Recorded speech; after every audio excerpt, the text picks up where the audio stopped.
এয়া গাইজ চক বৰ্তমান যিটো আপোনাক 3 ইঞ্চি ৱাল গাঁঠি থকা ভিডিঅ'টো দিছিলোঁ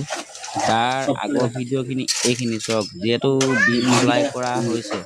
গোটেই ভিডিঅ'খিনি পেণ্ডিঙত আছিলে মই দিমকে দিবলৈ সময় পোৱা নাছিলোঁ ভাবিলোঁ এই ভিডিঅ'টো পোষ্ট কৰোঁতে ভাবিলোঁ আগৰ ভিডিঅ'কেইটাও পোষ্ট কৰি দিওঁ যেহেতু চাব এই কামটো সম্পূৰ্ণ ফিনিচিঙলৈকে ভিডিঅ' পোষ্ট কৰি থাকিম ডেইলি ভিডিঅ' পোষ্ট কৰিম বাৰু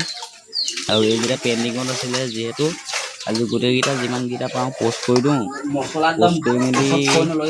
পোষ্ট কৰি মেলি বাকী নেক্সট আজিৰ পৰা যিমান ভিডিঅ' চব ভিডিঅ' ইউটিউব ফেচবুক ইউটিউবতে দিয়া হ'ব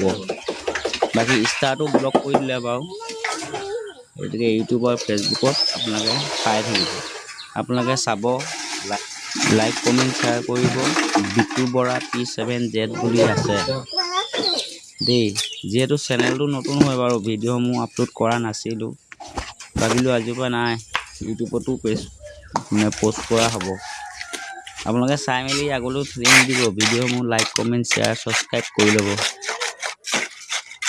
দেই এয়া চক সম্পূৰ্ণকৈ বিম ঢালাই দি থকা হৈছে মানে অলৰেডি ঢালাই দি শেষেই হ'ব হ'ল বেছি নাই এয়া চক আৰু নেক্সট ভিডিঅ' দি আছোঁ বাৰু